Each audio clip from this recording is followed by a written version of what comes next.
it after this. Who knows? We're going to find out soon because we are into the bans and the picks. Kayle banned out here against Overpower. We mentioned it in the last game as Alex Ich picked the Kayle as well. Yasuo taken out as well. They don't want anything to do with that. Thresh coming to be banned by Alliance, and Annie banned out as well. So a couple of support bans here. Very standard bans though. Kazanin going away as well now. We know Overpower loves to play it. Again, it's a one where he can go out and try and pick some kills in the side lanes. So smart ban from Alliance. Now, what is the final ban going to be here for ROCCAT? As we've said, we've seen a couple of Gragas performances in there. LeBlanc from Froggen wasn't bad at all. But is it a ban that you're really going for there? Elise, this is what we thought about. Aim it at Shook, get rid of that Elise, which is so terrifying on. Now I'm interested to see what Alliance prioritize, because you said earlier they've been prioritizing the likes of Malphite, which you don't think is worth it at that stage of the game. I like this pickup though if you do go with the Shyvana. She's been so dominant in the games we have watched. The only real, I wouldn't even call it the counter, but the strong pick versus it is Dr. Mundo when you come to the late game and you can try and, you know, be more tanky than her. But just the whole pressure you can put out with Shyvana throughout the entire game, you force people to come up and try and stop you. It's going to be interesting to see though what ROCCAT wants to do versus this. They could potentially go for Malphite and just try and force team fights and let Shyvana do whatever she wants. Well, they did play that Malphite in the top lane against Super Hot Crew. They were a Renekton they had in there against Millennium. And, of course, we saw the Shyvana for Xayah in the last game. Not going to have it this time, though, because that's already over with Alliance. But they seem to be taking quite a while. And you can see the discussion there, actually. It means that something's happened in this ban phase that they weren't planning on. I think ROCCAT was expecting Alliance to maybe first pick Lee Sin. Now that Lee was banned away, we know Shook loves to play Lee Sin, and that way they can pick up the Shyvana and take the Caitlyn they always love to play with. The reason they love Caitlyn so much is because she can stand in the mid lane and just wave clear, wave clear, wave clear while you push the side lanes, and that way you can constantly put pressure. Did they not mean to pick Lee Sin there? I don't think they actually wanted to pick Lee Sin. Oh. Nonetheless, it's a pretty smart pick, and they take it away from Shook. Yeah, take it away from Shook. Yeah, I mean, it's not the worst of things that could have happened, I suppose, overall. We are going to be seeing what looks like Jinx Leona lane possibly here for Alliance. Very strong lane, especially at level 6. You have so much burst damage to bring.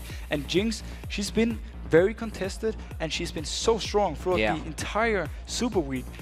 This is a great pickup for Alliance. 3 of the strongest champions in the current meta already. That's great news for them. On the other side, Morgana, I'm just trying to get away from the shine. That is locked in, so Morgana is already locked in. Sion, I'm not buying that one. Now, Morgana is obviously to try and help Caitlyn or whoever Leona tries to engage on, not being stunned. But I'm a bit surprised it just comes in as more or less a blind pick, because this gives Froggen a lot of opportunities to pick pretty much whatever he wants in this situation. If Riven is open, he might want to pick that versus Morgana, or he could go for something more safe like a Gragas. It also allows them, I suppose, to play that Morgana in the middle if the pick that Wicked goes for actually is suited more to that, and then take a different support. Mundo has come through to the 4th pick on the red side in this one. Not something that we're highly used to be honest. Usually a little bit earlier contested, but it was pretty obvious it was going to be Shyvana and Mundo, right? Pretty obvious. I mean, it could have been a Renekton to try and shut down the Shyvana early, but Mundo is the normal pick versus Shyvana. I could expect them to see Mundo, they want Mundo to try and hold Shyvana in the top lane, and meanwhile they push down in the mid lane, and they can always put the shield on Caitlyn and she can hit the tower without actually getting engaged on. I'm not sure if that is the plan, but it would make sense. No, for Alliance, final 2 picks, they need a jungler and a mid laner. We're saying a jungler, we're just considering the fact that Wicked surely will be taking that Shyvana top lane with Mundo coming in there as well. And the Vi was played in game number 1 of the LCS for Alliance, where they lost out to the Copenhagen Wolves. A 1-2-6 performance from Shook actually in that game. It would be the first time that we've seen Ziggs for Froggen though, this split. Yeah, first time we see 6, but it's a very smart pickup versus a team who loves to pressure your turrets and pressure all your lanes. 6 will wave clear in the mid lane, and he can also throw his bomb to the side lanes and therefore stop all kind of push. Very smart pickup for Alliance, and they might actually have figured out ROCCAT's tactic. So what now?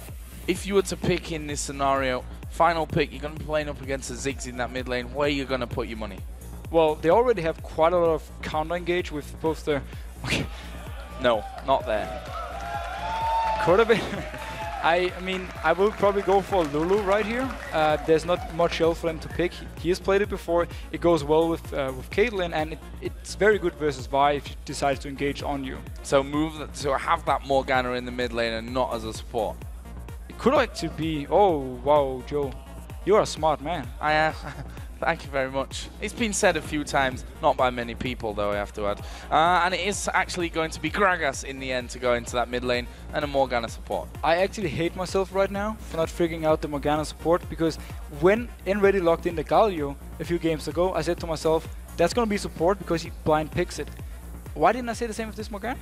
I did try and lead you into it earlier when I said they can move it to the mid lane if they don't want it support, depending on what Froggen picks, but we can let you off. It's a super week and you've done a great job up until now, so I'll let you off on that one. Right, so Leona tries to engage on Caitlyn in the lane. Black shield on Caitlyn, you cannot stun her, you cannot lock her down. Caitlyn will be able to farm safely. At level 6 though, Leona goes in, you use your ultimate with Morgana, and there's no way out for Leona. I can see this combo work, and it's great for Lee Sin to come down and gank as well, especially when Morgana is level 6.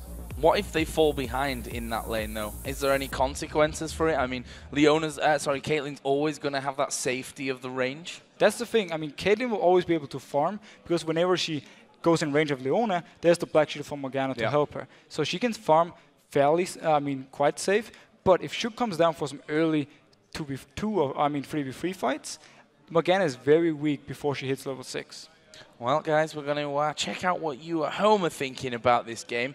Look how those votes have tallied up, and actually a real close one this time around. 54% of you thinking that Alliance are going to secure their first victory, and that is, Alliance coming into this as the super team, and obviously getting a lot of fans in from different directions, obviously a lot from Evil Geniuses and what have you. That's not the kind of number that you'd expect usually. I expected it to be way more to the Alliance side. I'm actually very happy to see people supporting and already believing in ROCCAT. I personally think it's, again, I'm not going to say the easy one 50-50. I would like to give this to ROCCAT 55-45, just because I think ROCCAT is playing better right now. 5%. It's not a huge amount, but it's 5% going for ROCCAT in this one. We are going to jump into game, guys. It's our final game of Super Week as Alliance take on ROCCAT.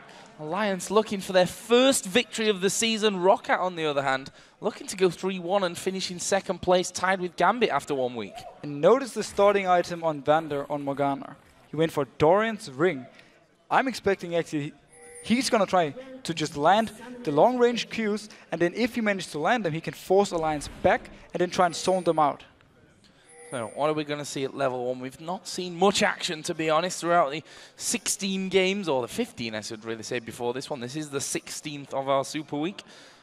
We could potentially see ROCCAT try and engage. They do have Morgana. You can throw, your binding into a bush, and if you hit someone, you can try and go for the kill. Right now, though, we see the exact same level 1 as always. Overpower actually catching a couple of bombs there. He's just going to have a dance in middle. Froggen not going to be caught out by that one. Really interested to see this lane, because Froggen, an old favourite of everyone in that middle lane. Brilliant farmer, highly skilled player. Overpower, he's been around for as long as Froggen, but not really on the radar for most people. No, we didn't see too much to him before. He was known as pretty much a Kassadin-only player at some point, but right now he really stepped up his game, and he's one of the, the top mids in Europe. He will have a hard time versus 6 though in the early game, because 6 can punish him every time he tries to go for a CS, and forces him to CS only with his barrel roll. Well, you see the 130 mark coming down, and that means the trinkets burst into life, and the wards come down for the first time of the game. We can see actually that ROCCAT are looking to make a lane swap here and go 2-1 in the top lane. Now, if Shug actually decides to go top to try and help Wicked out and force a kill, he's going to have quite an easy time. Morgana won't be able to do much to him other than try and bind him. If she misses, she won't be able to do anything in the first few levels. So I could potentially see Shug trying to go up and help Wicked farm, but I'm guessing Alliance didn't exactly expect this swap. No, it doesn't look like it, does it? Wicked kind of walked down there, seeing those 2 men up in the top lane. He's like, oh, wow, I'm going to have to walk all the way around here just to make sure that I'm actually safe. Vander, as expected, will just be playing the brush, playing the zoning game here onto Wicked to keep him as low as possible. At the same time, the bot lane from Alliance expected Silvar and Vander to be down there, so they instantly pushed the wave, which means that Sasus actually managed to pick up the XP down there, and he's going to get even more now when this wave hits in. And we can see there, you were talking about this already, that Overpower might struggle against Froggen, or will struggle against Froggen. He's already down to less than half HP, and with those ranged abilities that he can throw out constantly there, and his auto-attack, let's not forget, it is going to be a hard time for Overpower right at the very start, and there we see it again. Constant harassment from Froggen. There's nothing Overpower can do at this point. He needs his level 6, where he has the, the option to shoot Froggen back, and then Jankos can come in and they can pick up a kill. Before level 6, though, Froggen is very safe. Speaking of Jankos, he's headed towards this top lane. Wicked actually did put a ward down there. His trinket put to good use, and that will actually spot the Lee Sin coming in, and that means that gank is not going to work out for him. But it looks like Wicked's going to actually try and come around here and steal white, but Jankos, well, he's got the smite. Actually, he's going to go in here on towards Wicked. He's level 3 to the level 2 of Wicked, and Wicked may just decide to have to flash away from that one. Meanwhile, Alliance, they're going in. They've dove onto this bottom lane. Xaxus is dead here. That's going to be first blood coming into Alliance, and for Shook, they should be able to finish off the tower if they want as well. They can take the tower. They can actually also go for an early dragon, because Froggen can go down and help them. They knew that Jankos was top, so this was a safe dive for them, and they did it perfectly. Great start from Alliance. Well, that turret is done with. ROCCAT a little bit slower to get this one down. That's because Jinx is just stripping through the towers anyway. The damage pretty damn high. Tab's just waiting in there to get the last hit on that one. Why not? And in the top side, exactly the same is going to be happening here. And obviously getting rid of that farm as well that was coming through, a big thing. As a Zenith blade not quite landing for Nif. Good move by Overpower, though. He knows Alliance wanted to start the dragon. He goes down, shows himself, and tries to make them hesitate. They actually started anyway. Yeah, starting that one off, 4 minutes 45 into the game. We've become used to dragons being a lot later on, to be honest. And this time around, they decided they can't get in there. There was the ward and the jump too by Jankos, but he couldn't quite get in there and lock Froggen up. Satchel charge got him out. Great play right here by ROCCAT. They go down, show them, and stop the dragon from Alliance. Otherwise, Alliance could have picked up a fairly safe dragon by themselves. Now, Sasus will return to the top lane at some point, and he's going to be very far behind in XP, because Wicked is slowly pushing it up, and ROCCAT didn't push it all the way out when they actually took the turret. Yeah, and using, well, we saw Tabs basically making sure that all those minions died earlier onto that turret just before they actually finished it off at the last possible moment. But funny thing here, ROCCAT, after Alliance started off Dragon and said, you know what, that's not a bad idea, we're going to have a go at that. And Alliance is just going to let ROCCAT have this one. They know they can't do anything, but they don't actually mind too much, because Wicked is going to get so far ahead compared to Sasus at this point. And Celiva just trying to keep Nif out of range from that one. Froggen is not quite level 6 yet, so there's no bomb to be thrown in there. Doesn't matter though, the dragon is picked up by ROCCAT. And that brings the gold to bang even. Bang even on gold, but it was great move from this lane swap by Alliance. The way they actually managed to get all the minions to die before they finish off the turret meant they are now in a perfect position. So 2v2 down in the bottom lane, or briefly 3 there, as we did see Shook coming down with Vi, but they were stood on top of a ward inside of that tribush, so wasn't really able to do much. We can see now, just to touch on the items again, both supports going into gold items, but a different choice between them. Yeah, it looks like Vander wants to go for the talisman, so he's not relying 100% on his flash to engage. He wants to be able to pop his talisman and then get in range for his ulti and try and lock down a target. Interesting enough though, if you look to the mid lane, they should be hitting level 6 fairly soon. Actually right now, Overpower hit level 6, and now it becomes scary for Froggen, if Jankos is close by. If Jankos is anywhere near. Right now, Jankos is actually coming down that mid lane. And Froggen, look at that, put a ward there as deep as he could really risk it in that scenario to try and get any early eyes onto Jankos if he was to come around. They spotted that ward, and wisely Jankos going around the other side, but he's going to be spotted by 2 wards of their own. Now Jankos doesn't think there's a ward on the side, or at least he has no idea if there is. They saw the ward on the other side, they might think this is the only ward Froggen has, and that's why he's coming from this side. Well, he went into that brush and he says, wow, there's a pink ward. 5 hits and you're down. Thank you very much. That'll be fine for me. Just in time, actually, for the blue buff to spawn in, and that will be going over towards Overpower with a little bit of help from Ziggs along the way. Yeah, good guy Frog and helping on the blue buff. He did hit Jankos though. Oh, he did actually pick up. I didn't see he put in the barrel. I was about to say, why did he give it to Lee Sin? But he didn't. And in this top lane, Shyvana versus Munda. Shyvana versus Munda. Shyvana versus Mundo is actually what they are in that top lane. And again, we can see Wicked just pushing that one all the way up. Trying to look at level difference there. Actually, Wicked does have that advantage from earlier on still. Wicked is far ahead right now. He's going to recall. He has a lot of gold in the backs. He can come back. Actually, he's going to stay. He might go for the kill on this one. This could be very interesting. At level 6, Zazas not got that incredible regen that his ultimate is going to bring him. And there is the Dragon. Wicked is going all in on this one. He's got his Ignite as well, but he decides not to use it. I think we could possibly have picked up the kill right here. He had Ignite. He just needed 1 more or 2 more auto attacks and then Ignite. He decided to play it safe though. He don't want to give away his advantage at this point. Yeah, that would be pretty disastrous, I think, for him, considering how well he's done up until now. The bottom lane actually forced quite far up, just past the what was the location of the outer turret for ROCCAT earlier on in the game. And right now they're trying to do something about Wicked in there. They're going to send Jankos up to help out Zazas at top. Now, there is no tower for Wicked, so there's a long way down for him to safety. But he could actually be able to fight this one due to Zazas not being level 6 yet. And Wicked's ultimate is back up here, so we'll see about that one. There should be a bug though. Yeah, I was just going to say, yeah. I started saying it and then I thought, not sure about that. But Jankos is still waiting in there. Mundo, has he hit level 6 now? That's what they're waiting for Zazas to hit that level 6 mark. There he goes. Zazas now level 6. They're going in on the middle lane as well. And it's actually Shook that's taken a lot of damage. Nif, though, is going to be helping out. It's Tabs that picks up the kill. Great rotation from Alliance right here. Wicked, if he manages to wipe this one, it's so good for Alliance. Great flash, but is he going to be able to get away from Jankos? The wall comes in, but the minions blocking it. It's all going to be about this Q. Wow, flashes in, point blank, made it very easy. And that will be 2 for 1 in favor of Alliance. They should have this turret in the mid lane as well. But Alliance is playing the map so well right now. They pushed out the bot lane, and they instantly, everyone went to the mid lane, took down a kill on Overpower, and took the mid tower. Alliance is playing really well right now, and this is what we need to see from them. Well, let's see how they go forward in this game. Still early stages of it, that's for sure. If you look down the CS, 72 to 68 between the AD carries. Pretty even on that front. The gold obviously in favor of Tabs right now because he does have that 1-0-1 scoreline. In the mid lane, Froggen, again, expected here, leading the farm against Overpower on Gragas.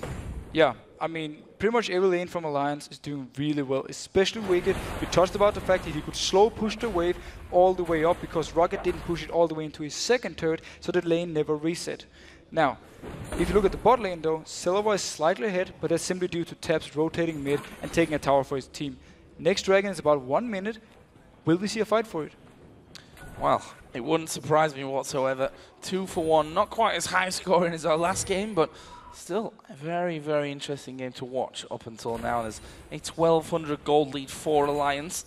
And we see that Tabs keeping this lane pretty much frozen down on the bottom side, and Nif just using that relic shield as well. Now, we see Vander actually investing in quite a lot of wards. He could potentially go down, ward around the dragon, and then try and set ROCCAT in a good position to start a fight. If he can land his binding out of vision from Alliance, they can engage on it with both Lee Sin and Overpower. So, Dragon coming up in half a minute. And they start to gather a little bit more around that bottom side. Zazas, of course, does have a teleport, something that's not there for Wicked. So that'll be interesting to see whether they send Mundo actually down there, whether Wicked will try and stop him by using his ultimate to get in. We can see pink wards are already in from ROCCAT, and Chuck is saying, no, this is my jungle. I'm going to take you out and your pink ward, so get out of here. Now, Alliance, look at Wicked right now. He's moving down for the dragon. They know it's up right now, and they want to fight for it or at least secure it. It's going to take a while until he gets there. Meantime, though, they're trying to keep a hold on position of that area. Ultimate actually whiffed there by Nif. Jankos taking decent amount of damage from the side there from Tabs, but now that they've got Celiver coming in as well, this could turn into a messy fight. Now, Dr. Mundo has in the middle of everything if he wants to join this fight, and he's very squishy at this point. Still squishy, but he is going to be teleporting into that death brush. Look there at the Dragon. It's pretty low, and Alliance surely going to finish this one off. Yes, they do. They pick that one up. Tab's actually going to be the focus from this Wicked right in the middle as well. Zazas now trying to get around the side, and they've killed off Tabs. I'm not sure what Tabs was doing over there again. And Shook, he took the ultimate there. Jankos is actually just walking away from the fight. Overpower just trying to chase down Froggen at the backside as well. Gets slowed by the mines, but he belly slams through the wall. Shook comes through there with him. Oh, but the barrel is going to kill Overpower. He dies in the end, but did well to pick up the kill. In the end, that was 3 for 1. And Tabs was completely out of position this fight. Had he had a better position, ROCCAT wouldn't be able to take him down so early, and it would have been a completely different fight. Big mistake by Tabs right here. And we said that a couple of times already when we look back at the replays as, where is Tabs? Why is Tabs in the middle of the Why is Tabs flashing in? And look at his position here. He's got Mundo stuck to him, but the flash over the wall was bizarre. Yeah, he actually had flash earlier as well. So he could have flashed into, closer to Nif and try to get out that way, but instead he decided to more or less waste his flash when he's actually already dead. Overpower though, doing what Overpower does, he loves to chase for these kills, and he does it every single time. Yeah, doing really well there. I thought he actually might end up going down before he secured the kill, but I'm wrong on that one. The barrel sliding straight out. It leaves us at 4-3. Alliance, though, still holding the gold lead. Let's not forget they did take down the Dragon there before that fight broke out. Looks like they might lose their blue buff, though. ROCCAT has a very scary jungle fight team, though. Morgana, if she's able to hit more people with her ultimate, they have so much CC to bring at him. See a fight. Yeah, there is the blue buff actually smited out by Jankos. Are they going to fight for it? You see them waiting back. Overpower just trying to zone everyone on the bottom side by the Wolves. Alliance actually decides to back out, mainly because Tabs was down in the bot lane, farming up. He's gotten ahead in CS right now compared to Silver, but the last fight has made it very even in gold. Oh, Alliance headed down to the bottom side and maybe thinking about going for the enemy blue buff at this point, although because he was smited down by Jankos, you'd expect that Overpower will be headed in there to pick that one up for himself. We have to keep talking about Wicked though. He's doing absolutely amazing right now. We saw Shyvana in the last game, how big of an issue she was. Wicked will be the same. He's going for the Blade of the Rune King as his first item, which means he will be able to duel anyone they send up against him. Yeah, 0 for 2, which obviously not ideal for him, but he's really racking up that CS, almost double that of Zazas here, and almost a 15-minute point of the game as Nif starts to work his way in. There's the shield, the binding actually landing onto him. The barrel going to pull him back somewhat. He actually puts his ulti down, which will stop Vander chasing in. And Nif does manage to escape, but he actually baited out quite a lot there from ROCCAT. And look how tanky Nif is already at this point. They used 2 ultimates, and also, was it Jankos there to hit him, and they couldn't even take him down. Nif is very tanky, and this actually means for ROCCAT that the next minute while they're waiting for the cooldowns, they can't really do anything. Can't go in for the fight. It gives a bit of time to look at the items, though. Both AD carries actually got the Bloodthirster in there. Double Doran's Blade actually for Jinx. That's for Tabs, of course. And now Alliance actually chasing in there. They're going to throw everything in on towards Celiver. There the Chomper's down, but look at the damage that Nif is taking here. Can they follow up and finish off the kill? It certainly looks like it. Jankos actually wants to leave it there for Celiver, and they get 1 for nothing. Very nice play by ROCCAT once again. Jankos, he knows exactly where to be at the right times. I'm very impressed by his play. And also, Celiver playing the perfect bait. Really, really well done. And actually, that leaves Tabs pretty much alone on this bottom tower. He does have Shook just at the back of him doing the golems right now. And as such, ROCCAT not going to be pushing any further through. We can see that Shook was just waiting there in the brush in case he was called in to rescue Tabs underneath that tower. Meanwhile, back into this top lane, you see that Wicked having the wave pushed down onto him once again. He holds that 1-level lead and the massive minion lead that he had from earlier. And he will keep this lead because Alliance don't have to teamfight with him. They can just keep him right now, split pushing and having Froggen wave clear all the time. So Wicked right now, he can just split straight for 1v1. Well, he saw what Darian did maybe in that last game and said, you know what, guys, let's pick Shyvana. I can do that. And so far, he's doing a great job of this Shyvana in the top lane. There's no doubt about that one. The towers obviously were tied at 2 for 2. The bottom lane and the top lane for either side is still open on that front. Both mid laners also have that Athene's Unholy Grail. The blasting wand actually picked up now for Froggen. He's 20 CS lead over Overpower. About a minute and Dragon is back up. I expect to see a similar fight. Obviously not with Tab standing in the middle of everything, but there should be a fight. We have TP ready now on Xaxus, and Wicked is already moving down. There's a Dark Binding on towards Nif. Not doing the world of damage to him at this point, though. And probably won't be doing that much damage over by the end of the game, even depending on how we see Vander building into things. But this could be interesting. Jankos headed down to the bottom. It's a 3-on-2 again. There's a ward though in the next push, so he can't really move any further. And that's also why Alliance feels rather safe at this point. They will spot him right now. They know exactly where he is, and they're not going to go for anything. Got a turret behind him as well to fall back on, and still have to be really, really careful as to who's going to be tanking all that damage should they do decide to actually go through onto the tower. Jankos has been very patient this game, just waiting around in some bushes. He wants to make plays. Shug is coming now though. This can be a potential. Oh, he shows himself 100% now. They know now that they've seen him. Yeah, there was always that possibility, of course, to bait him out into that one. Dark Binding landing onto Nif, but they don't follow through here, ROCCAT. I think expecting that Shuk is going to be waiting over there. Actually, they've seen him because of that ward inside of the Tribush. They spot him in from the ward here. Wisely enough, didn't go in for anything. They do start the dragon really fast, though. This could be dangerous, though, although Mundo does have teleport back off of cooldown, so Wicked will have to try and deal with him somehow.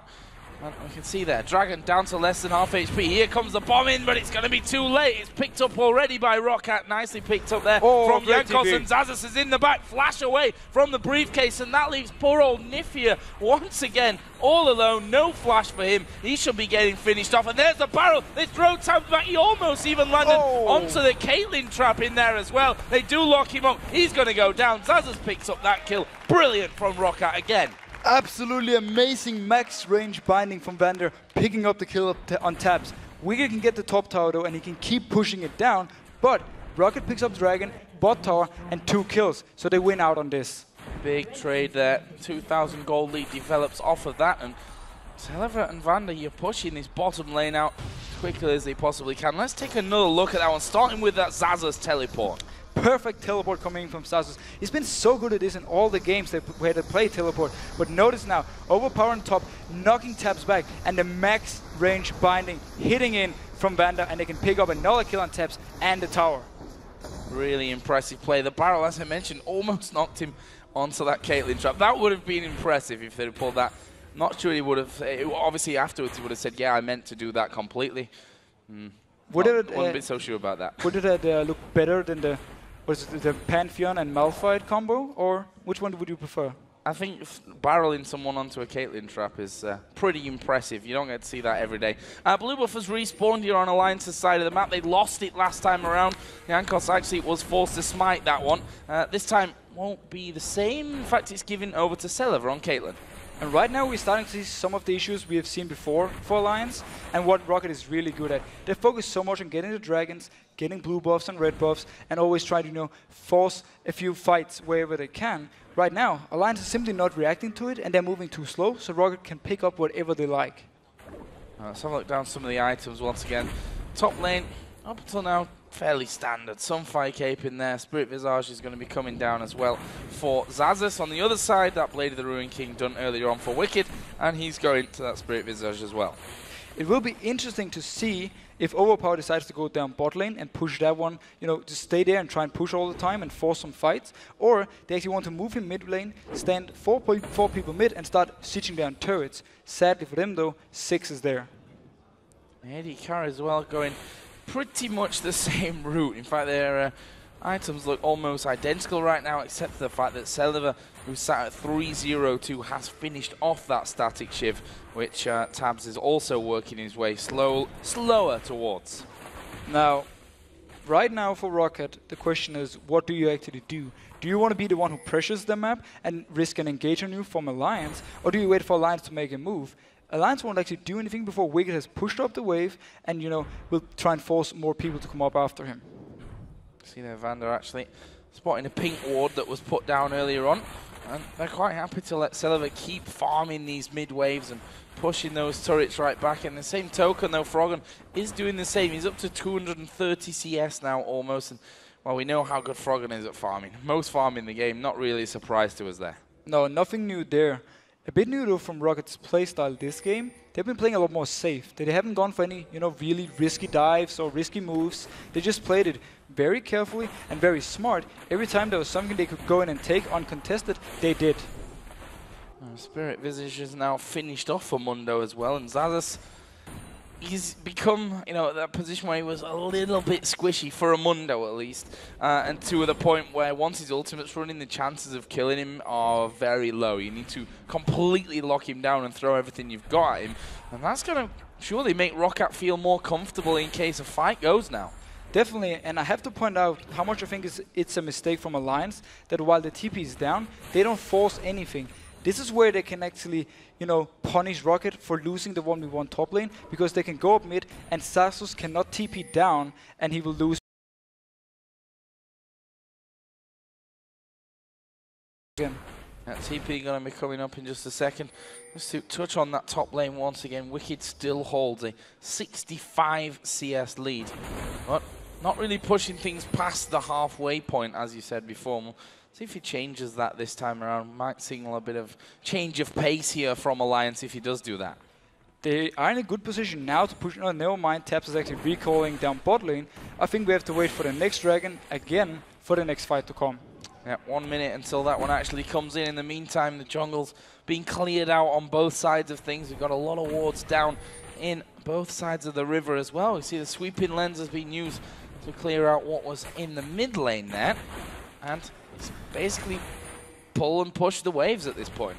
Just casually pushing up. Both teams are waiting for the dragon to spawn. We have the talisman completed on Vander right now. So if he lands a binding and activates that one, the whole team can rush in and instantly burst down the target he lands the binding on. There's a pink ward by Dragon just cleared out, and you can see that both teams starting to get ready for this one. Gonna be a bit of a worry if Wicked doesn't react to this one quick enough and then can't stop Xaxus actually coming down and it gets into a 5v4. He's moving down now though, in time. He will be here for when the dragon actually spawns, and we're gonna see a 5v5 fight. Well, it's Alliance that move initially here into the front of that pit, and looks like they're trying to cut Wicked off there on his quest to come down this bottom lane, and that would certainly be a big win for them, although he's not going to be shy of diving straight into the middle of the team, even if they do decide to hold him back. There was Nif getting hit by the Dark Binding, and well, ROCCAT kind of half in, half out, just waiting really to make their move. Both teams have full vision of this area. There's no pink wards on either of the sides. So ROCCAT can just delay this and wait for Xaxus to push it out, start actually hitting the turret, and just delay Alliance from going on. Jankos may be caught though. Well, that was probably the most perfect bait you're ever going to see for a barrel to come flying in. The Dark Bindings go as well. Xaxus continues to push, and Alliance have got bored of it. They're actually going in for this one, but it's stolen away. Jankos gets it. He kicks Nif out of it. He is going to die from this one, but what will happen to the rest of the ROCCAT team? Mundo is there, and Alliance are caught horribly out of position. Celiva going to be engaged upon by Shook, but here comes the ulti out of Vander. That's going to take down Shook. Actually, it's Celiva that gets that one just as he goes down, but now it's Wicked and Tabs versus 3, and Nif even flashing over the wall here. So, bit out of position from both sides. Who's got the damage, and are they going to keep chasing? I think Overpower can catch out Nif right here. Big mistake by Nif moving this way. He's moving away from his team, and he's actually going to be punished and die from this. Xaxus teleport, though, came in too late. That was why ROCCAT couldn't really fight for it. They did manage to steal the dragon, though, so another win for them. And coming out on top with the kills. It's going well for them at this point. Not the cleanest of things, but still, that's always a win. And 5-1-2 now on Celiva on Caitlyn as well. He's dangerous. Such a messy fight, though. Celiva was fighting Froggen in the back of everything 1v1, while all the tanks were trying to kill each other in the front. Very messy fight. All in all, though, if Xaxus had TP'd down a little bit early, it could have looked different. Now, let's have a look at that fight once again. And Jankos using the Q to get into Dragon and out smiting Shook. And notice Froggen and Celiva down here in the back fighting each other. Celiva wins this one, and that means he forces Alliance to make the next move. Wicked comes in though, has his ultimate, he's very huge. Had he landed his ultimate, Celiva would probably have died instantly. Instead though, they can't really kill each other until Nif makes his mistake and doesn't stay with his team. Always stay with your team, guys. Now, Tabs actually took a barrel there, which is why he backed away, and Nif, well, he's separated, and a long chase down from Overpower here. Was able to finally get it with a swift slap of the belly. slap of the belly. Yeah. It sounds pretty good. It's painful, let me tell you. I'm actually, again, Overpower is playing this really well on the Gragas, but you highlighted himself, 5-1, Silver is looking very scary, and the later we get into the game, the stronger Caitlyn will be. And we can see that Last Whisper is already done for him. He's got a Negatron cloak in there as well. Now, going to have a bit of protection from basically what Froggen's throwing his way at this stage of it, and obviously Wicked doing a bit of magic damage in there as well. But again, the game slows down as they figure out exactly where they're going to go. The wards get put into position and the lanes get pushed out. But ROCCAT right now is they're just very happy about going to this late game. They believe they have the strongest combo and they trust in their team fights late game to be able to beat Alliance. On the other hand, Alliance doesn't really know what to do at this point. What do they do? I mean, we've got obviously a better view on the game and where it stands in terms of gold and everything. What do they need to do at this point? Well, we touched on it a bit earlier. I don't want to keep going back to it again and again. But Wicked right here is the strongest guy on the team. ROCCAT has to send 2 people to actually kill him up top lane. So if they just keep him top and try and pressure him, Taps is actually moving in now. So they're doing it, the 1-4. And this is what they need to do. 1-4 in position from Alliance. The wards actually put down. Actually, they thought they may be able to catch someone out. And we're going to see the Assault and Battery. Everything thrown there at Jankos. He finally starts to fall low, but he's able to walk away. And actually, we saw Celiver there even being able to do some damage. Finally, they forced Sazus a little bit further back from the jungle. They're going to try and take this inner turret on the top lane. But this is what we need Alliance to do. Notice how Overpower had to recall from the bot lane because they engaged on Jankos. They forced ROCCAT now to be on the defensive. Next time Vi has her ultimate up, they can do the same thing. Maybe not on Jankos. If they can catch a Celiver or a Vander, it would be absolutely perfect for them. Now back away, and ROCCAT here moving in towards the Baron. Actually, Vander was pretty much alone for a while there as he walked in from the bottom side, got that pink ward down, but they're getting vision up in Alliance's jungle, and that's going to be a worry for Alliance. It means that they have to be very careful about this Baron. The bot lane is pushing right now for ROCCAT. That's why they want to try and set up this Baron and force Alliance to be up there. If they send 1 bot lane, they can engage on Alliance, and there are only 4 people from Alliance trying to, defend the Nashor. So smart move by ROCCAT. They know they have the pushing power right now. And there is the Dragon used up by Wicked. Meanwhile, ROCCAT have started Baron, but Alliance are not going to let this one go for free. This is good by Alliance. The wave bot is pushing so slowly, there's no reason to send one down. If they can manage to get a fight in here in the Dragon Pit, they might be able to win it. Oh, so dangerous. Satchel charge goes down, and actually we see ROCCAT coming off there. They've managed to hit Shook with a binding. Are they going to go for a fully blown fight? Zaz is actually continuing to tank up Baron Nashor there. Right now, Alliance can actually just go for the mid lane if they don't want to start a fight here and force ROCCAT to react. If they go straight to the mid now and push out, they might be able to take the mid tower for free. Baron actually didn't reset there. That's why they wanted to just keep that one going. They're trying to get back in position there. Is the ace in the hole going to go flying through? Wicked catches that, and it doesn't do much damage. But the barrel will, and Vander goes in there. He's got his ulti run in, but he's just walking out of range before he goes off there on towards Wicked. And while that's a lot of damage, it's no kills in the end. And the Locket actually saves Vander. Oh, never mind. Boom, you are dead. Bomb coming from the backside, and Alliance are like, well, we can probably push now. Wicked actually taking a lot of damage from this, and Zazas trying to tank up here on the front line. Getting the slows off, but there's 4 of them against, well, 3, because Lee Sin's just off to the side. We do see Shook coming back in now. The engage wasn't bad for ROCCAT, but Vander didn't hit anyone else but himself with his talisman, so nobody could follow in with him. Sasus was way too far back, so he wasn't even in the front line, or landing cleavers, or trying to chase. No, he's also building up to a Randuin's now to add into the Spirit Visage and that Sunfire Cape from earlier. On the other side, Randuin's is finished for Wicked, so he's just going to go back to the old plan, which is push out this top lane and be an annoyance this entire time. Meanwhile, ROCCAT are going to be picking up the Dragon. And this is exactly what Wicked needs to do. Vander is the only one up there to try and defend. He can't do anything to Wicked. He can actually go in and get a few hits on this turret, and later on maybe pick it up for himself. Yes, a bit of a response possibly here coming in. We have Vander up in the top lane. A couple of them started to come down through the jungle. Wicked actually going in on towards Jankos. They want to have this red buff away. The Q actually landing there, which is going to give him complete vision of it as Shook takes it around the back, and it's going to be a bit of battle of will. It's Shook that smites that one out. Nice little steal for Alliance. It's a very slow-paced game we have right now. Not much is actually happening, and we're just waiting for Alliance to pick up a target with the Vi ultimate and try and burst it down and then see what happens. The Dragon is gone. We won't see any fight there, and I don't expect to see too much Nashor fighting in the next few minutes. Well, let's see. Xaxus is going to go into the bottom lane now, and there's a lot of minions there for him, but he's still a mass behind Wicked. Look at that, 275 to probably 225 by the time he's done in that bottom lane. Alliance starting to push a little bit up the middle. Celiva there, we can see, got that Guardian Angel now. The Celiva is very strong at this point.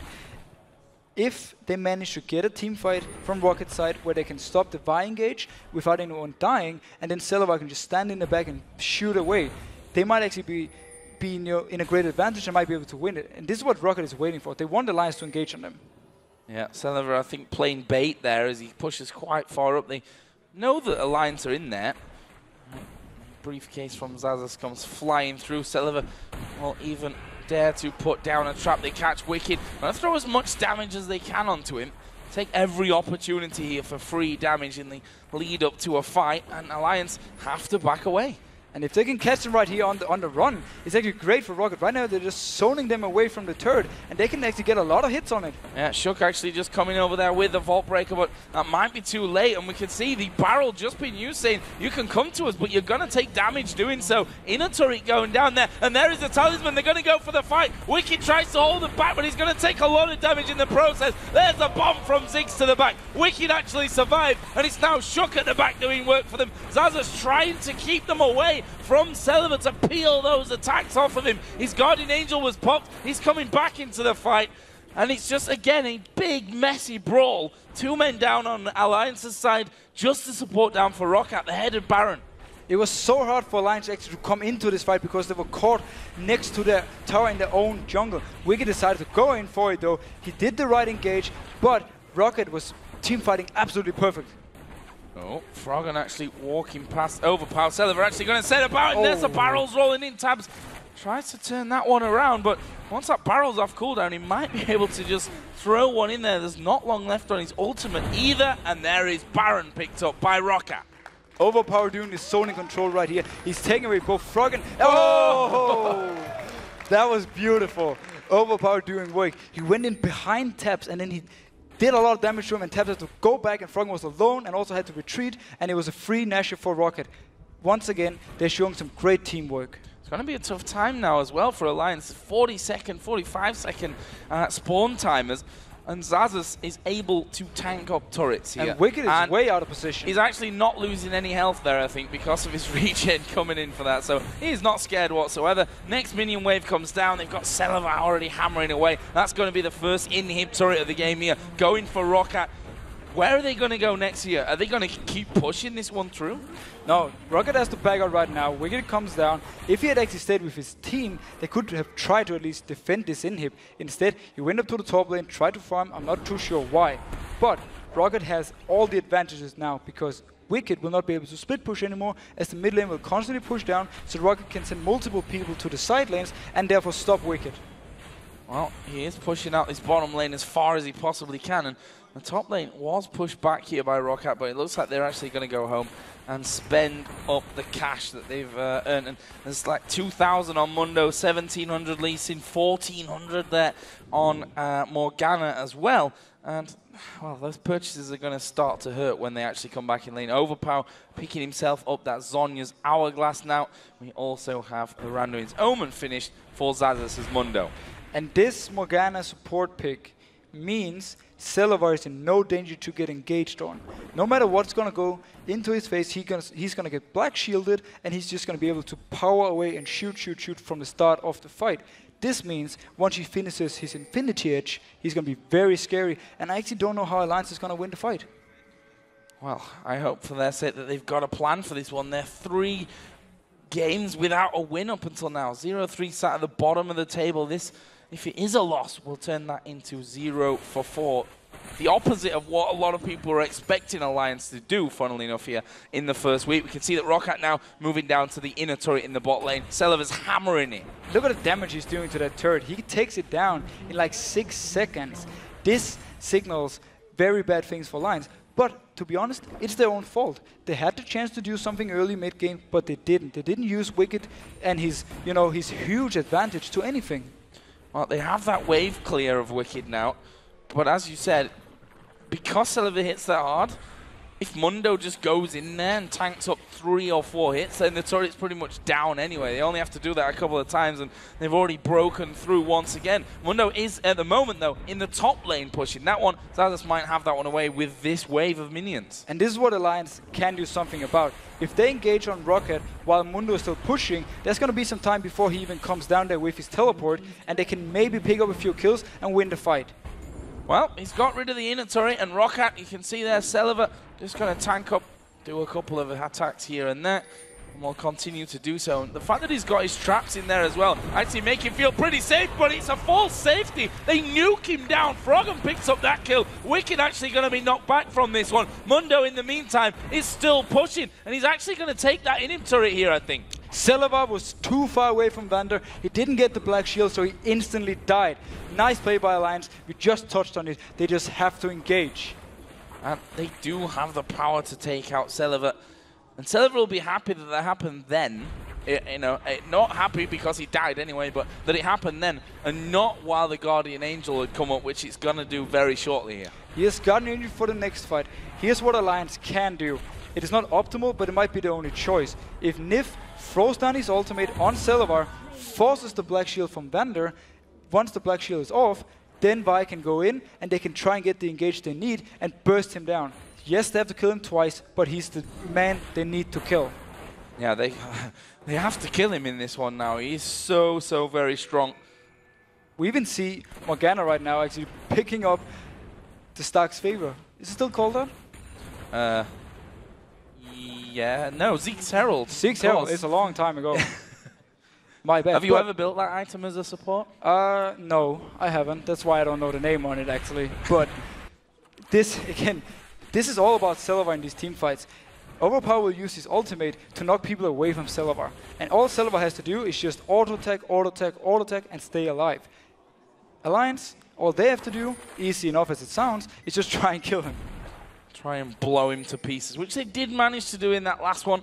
Although Celiva might be questioning his positioning anyway from that little action. We actually have Baron coming up in less than 2 minutes, as Xaxus going to take a lot of damage here and actually gets flung back. Wicked going to throw his ulti. This might be a little bit too much thrown at Xaxus, but he dies. That's the big tank going down, and now they're going in on towards Overpower. This is brilliant for Alliance. He's had to use his Zhonya's, but the chompers are there. He's not getting out. That's shut down. Look at the spawn time. There's a minute now for Mundo and a minute for Gragas to come in. This could be real dangerous. They can try and finish. Giant mistake by ROCCAT being caught out of position. The only thing they had to do was just group up and then team fight as 5. But instead now Alliance can actually try and finish this game. Oh my god, the inhibitor tower is already down. The inhib itself is going to fall. What are Alliance going to do?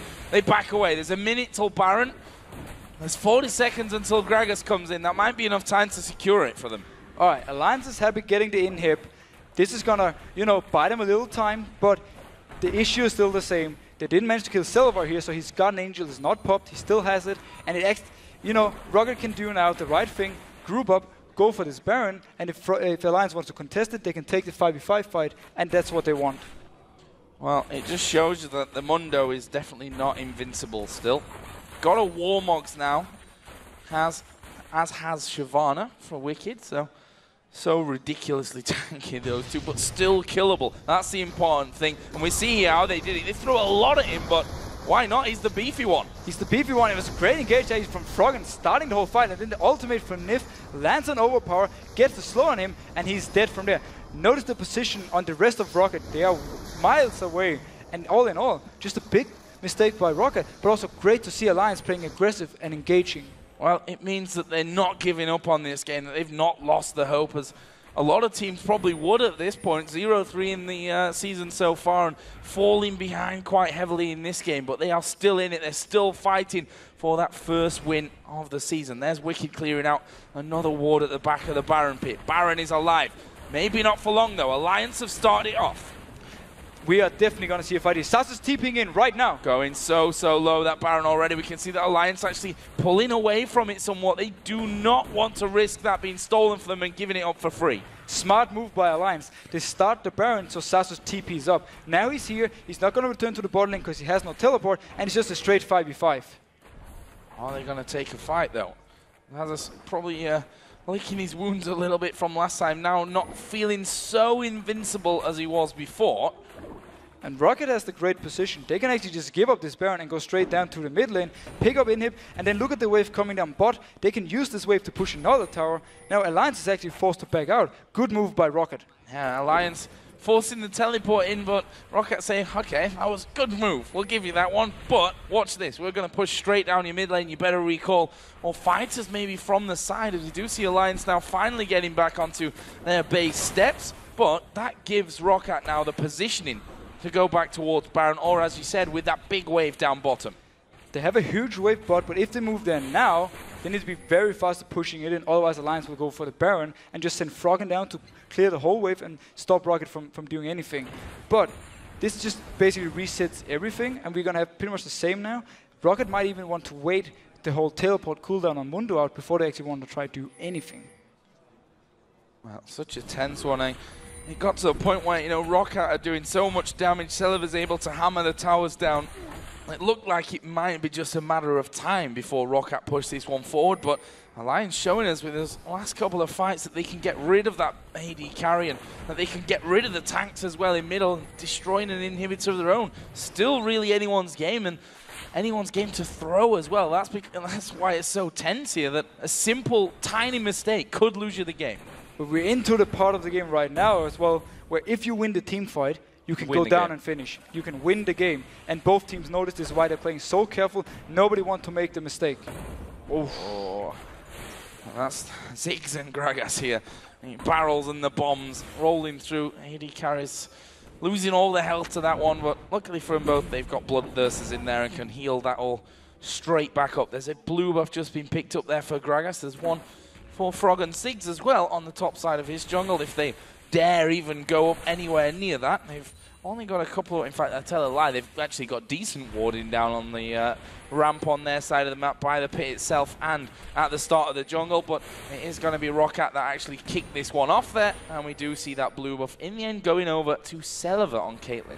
The inhib respawned now. They took the blue buff from Alliance. Oh, Engage coming in. Oh, they're going in towards Shook, but there's a flash from Celiver. That's what makes this one now so dangerous. Celiver has survived the burst, and he's going to go in there. There is a satchel charge to try and get him away, but Nif is falling low. He's at half HP. The barrel will split the team up even further, and Jankos is chasing. He's lining the queue. There's he is in the hole. Doesn't get the kill for them, though. But Overpower has finished off the AD carry. Dark Binding dodge by Wicked. ROCCAT could win the game right here. Froggen surely needs to survive to have any hope of them keeping going in this one. We can see that he's trying to dodge it. Jumps up in the air.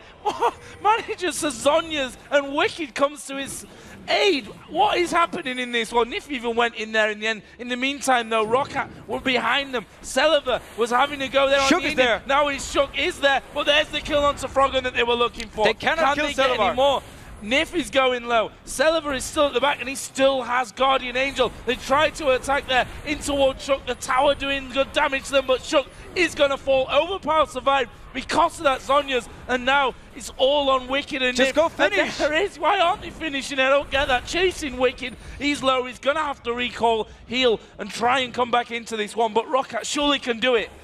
Or ROCCAT will win this game. Amazing. Celiver survives the engage, and then Jankos makes the beautiful play on taps. Yeah, those Nexus turrets not lasting long. Nif, the last man left alive here for Alliance, is not enough to secure and save the game for them. It's ROCCAT that go 3 for 1 and take down the Alliance again.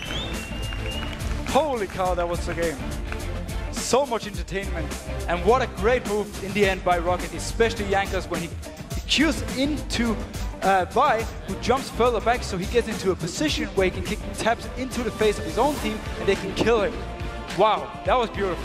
That last fight was chaotic, to say the least. They were all over the place, and you know, everyone's so strong and tanky at this point that it takes so long to actually burst through things. And while Celiver, if we think back to that fight there, Or let's go a step back to that, the point where Alliance actually looked like they had a chance in this game when they blew Celiver up and then they caught 2 in the mid lane.